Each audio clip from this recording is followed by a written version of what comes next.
So the first thing I think would be a nice thing to do is to take a look at the world adjoining the fortress we're at right now.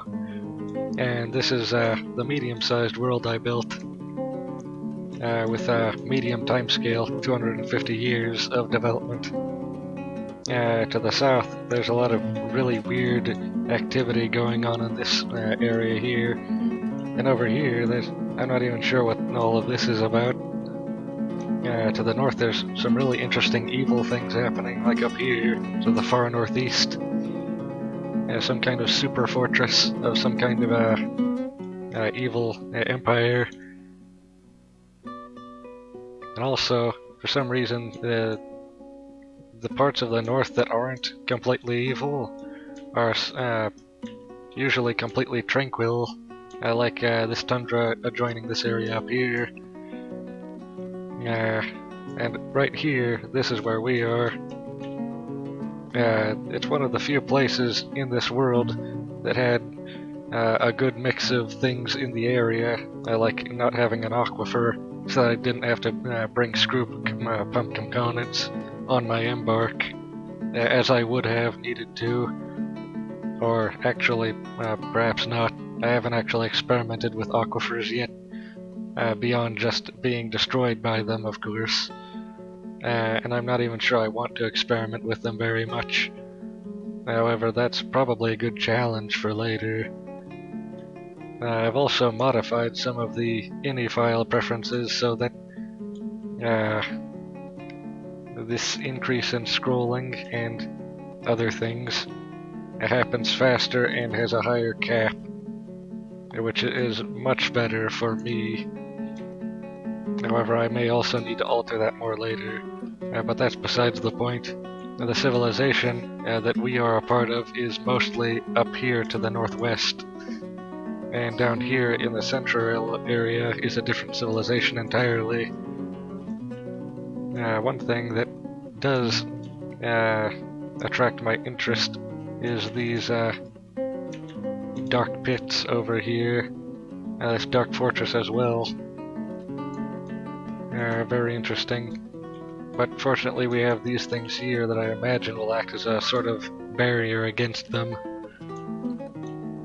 There's also this human civilization right here for some reason, and these elves up here, really close to where we are.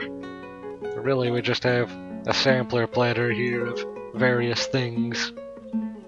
And of course, I embarked in a temperate or semi-temperate area because, well, I didn't want to scorch to death down here to begin with, or to freeze to death in the north.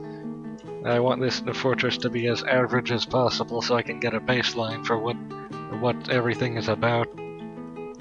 And from last time, there's been some improvements. So here we can see we have this part here is a library I made. Down here is the General Temple, the All Faiths Chapel. Up here is the administration offices for the bookkeeper here and the manager down here. And the farm has expanded slightly. This bunk area hasn't changed at all. The dining room has expanded and become more luxurious to enhance the mood of the dwarves. The stockpile has grown, and you can see there's a lot more in it now. Just look at all these mechanisms lying around. We can build a lot of machinery with that. And also the workshop has grown. And I'm still figuring out exactly how to automate a lot of these processes, and I'm pretty sure the manager is one of the ways I need to do that with. And so, below this level, 2 layers down, there is the new area, the new fortress I'm building, which is going to be much bigger and much more refined than the last one. To the east and northeast, there's going to be the residential block here. And I imagine to the southwest is where most of the industrial things are going to happen. And this area in the middle here, vertical, is going to be the Great Hall that's going to span the entire vertical cross-section of the fortress. I also want there to be a great dining hall to the southeast here, where all of the festivities will take place. Also, much lower down we have things like ore deposits and deeper mine shafts.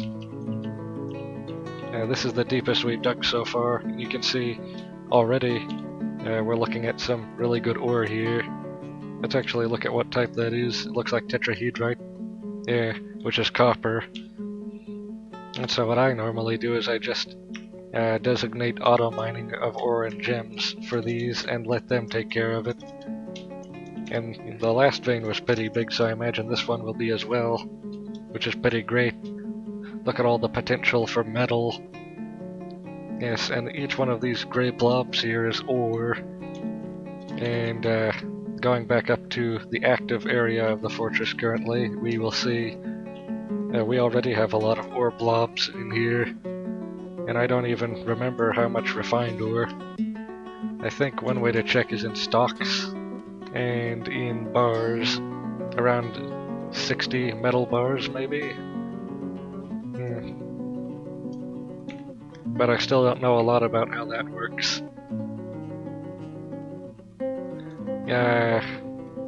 And of course that metal is fuel for the industry, and especially for making tools, weapons, armor, machines, greater goods than just stone and wood. We don't have any industry for bone, but we do have some very rudimentary industry for cloth and textiles and cordage. Up on the surface you can see we have here a wind farm I'm building up right here with windmills. You can see the wind isn't very strong right now though. And down here I just I crudely attached this mill. And of course these are the axles and gearboxes attaching everything together, ready to send power anywhere I want, as soon as I get around to having that be the case. And right now we actually have humans in the trading area, a human caravan that came earlier. Over here I'm testing farming different things than usual. And there's a lot of potential here for above ground farming, even though most of them I probably won't take advantage of. Primarily I just need something I can press into or grind up into plant pulp and then press into sheets of paper that I can bind books and scrolls with, or something like that. And then that can be another industry for us, the literacy industry, which I hear is actually really good. If you get a good author, you can make books that are worth much more than the raw materials they're made out of. What else? One of the things I really want to expand on is the mechanics part of the industry. I also want to, as a side project, build a giant tank to have as a water reservoir, probably up here, and then fill it with water. Not only can that act as actually a hydraulic capacitor for storing energy in the form of water raised above the ground, but it can also act as a huge source of water for anything we want. We can make flooding traps, we can make drainage ditches for maybe pushing around objects with water pressure, make wells, any kind of plumbing we want really. And I think the transfer of power using water might be even more efficient than transfer of power using axles and gearboxes, although I haven't done any testing with that yet. What else? Right now the primary thing I'm trying to figure out is how the manager works and how I can automate the workshop processes. And I think I've actually mostly figured it out now. If we actually go into that area, we can see none of these have been activated yet, but the first three have, because I've actually set these up today. Today in-game, not today out-of-game, that was yesterday. And so you can see there's a lot of things I have set to be automated, and setting all of these up was actually a pain, and I'm sure it will be even more of a pain once the industry grows. But the good news is, since it's automated, I'll never need to look at it ever again, hopefully. and as the fortress grows, more things become automated, and I get to focus more on the things that are more interesting, like what the dwarves are doing, their specific activities. You can see the population, 50 now, up from the last time, which was 14, which is actually partly why I'm needing to build this lower area here. You can also see we're actually running out of drinks. Now that's unfortunate. Also a reason why I'm building up the drink industry here with this secondary still up here, which I should just quickly, and set that to repeat. Early game, setting orders and then setting them to repeat is the best automation you can afford until you get a manager, and even those, once you run out of resources, can be cancelled by the dwarves running them when you run out of resources.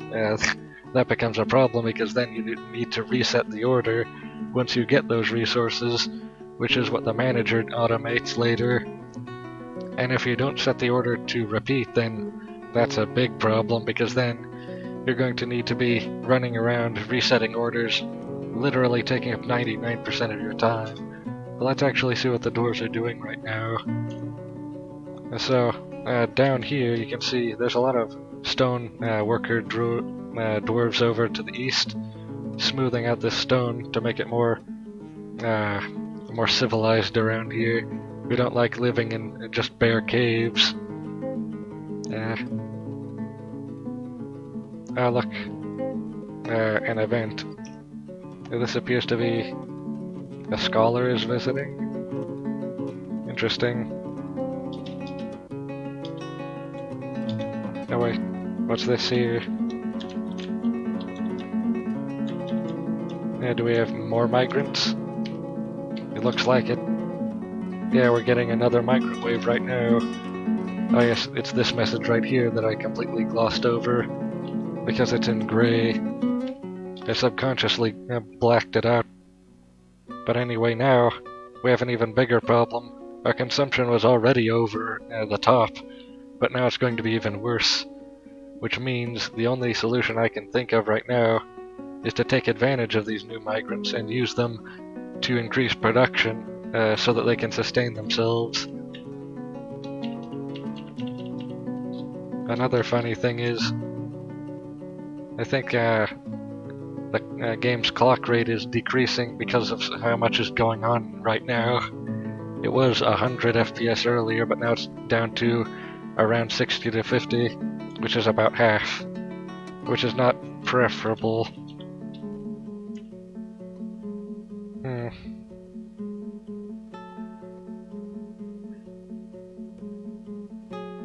Here you see, the dining room has actually raised morale very considerably. And once I get some more books, the library will raise it even more considerably. Oh, what is it this time? Oh, look at this. The first time this has happened, there's going to be an artifact made. So, I think it's... Which one of these dwarves is it? Oh, this one right here. So we can press F to follow, or capital F. And now we can see what exactly they do.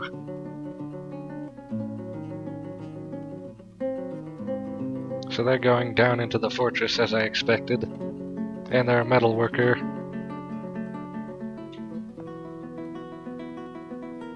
And so that means... Hold on a second, let me think.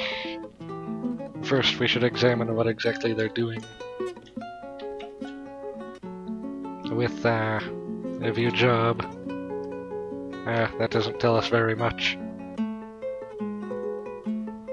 I think, yes, there's another way to tell what they're doing. Just need to remember what way that is again. Oh yes. I'm still not used to all the buttons. Here we go.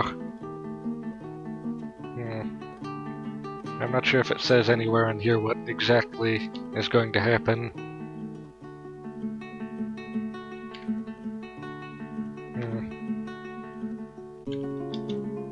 Now let's just see what he does. So we've gotten some metal bars. Oh, he already begun. And so now let's see what he does. This is going to be interesting. This has potential to be something good as well. Although I'm pretty sure those are copper bars.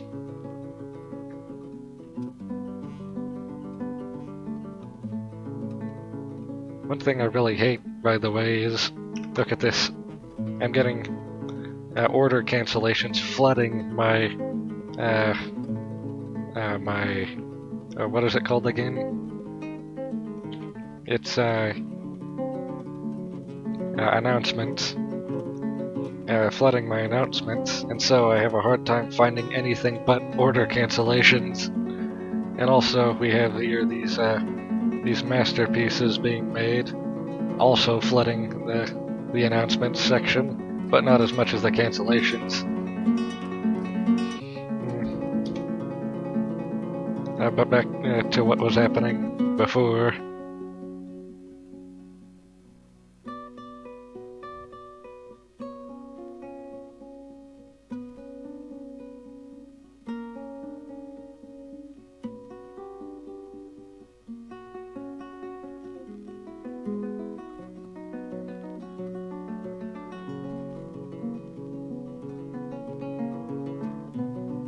Now this is taking forever. It must be something good then.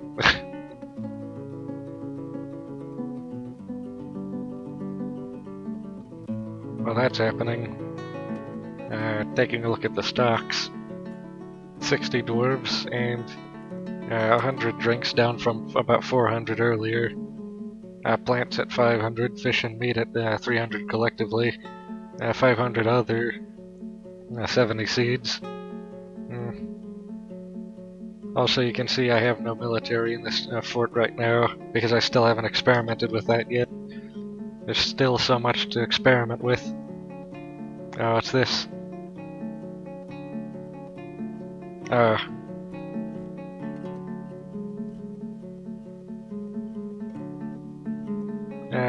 Actually, let's take a look. I'm pretty sure it's this right here. We can view it. And we can view its description.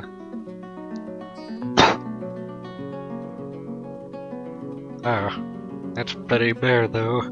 Not very impressive. But at least it's an artifact. And it's worth a lot of money. Look at that. So maybe we can sell it. Actually, I claimed it as an heirloom, so maybe we shouldn't. I think maybe banking up artifacts and putting them on pedestals would improve the dwarves' moods enough to make them even more productive, which might be more profitable.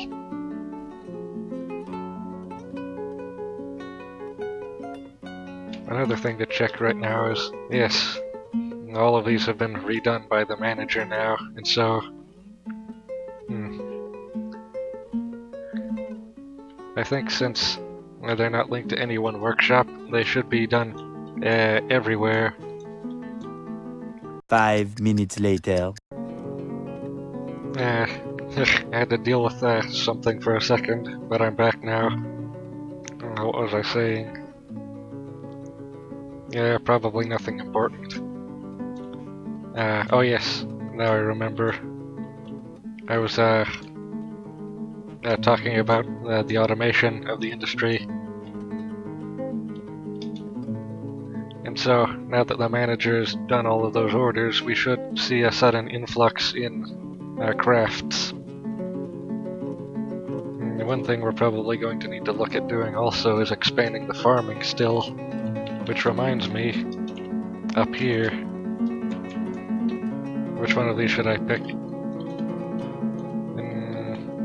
I don't know what that is, or this, or those. I know what that is. I'm going to pick this because I don't know what it is.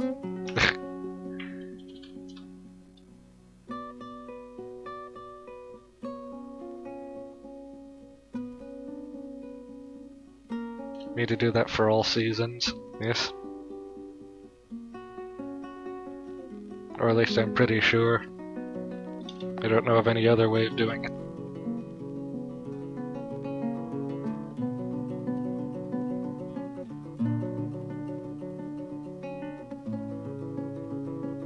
Looks like the human caravan is leaving now. Yeah, that's nice.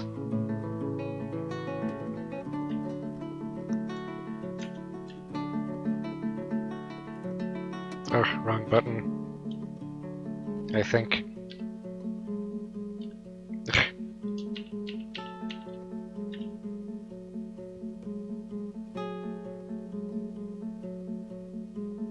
Yeah, not very much else to show right now, actually. Just a lot of matter, of course. Or matters, of course, to be syntactically correct. But now we're also mining more ore, and I actually want to increase smelting production and also metalworking so that we can get some more wealth and also various tools to work with. But that's enough for right now. Most of this would just be boring, mostly just waiting around for things to happen. I'll probably actually think of something fun to do next time, though. Maybe building that reservoir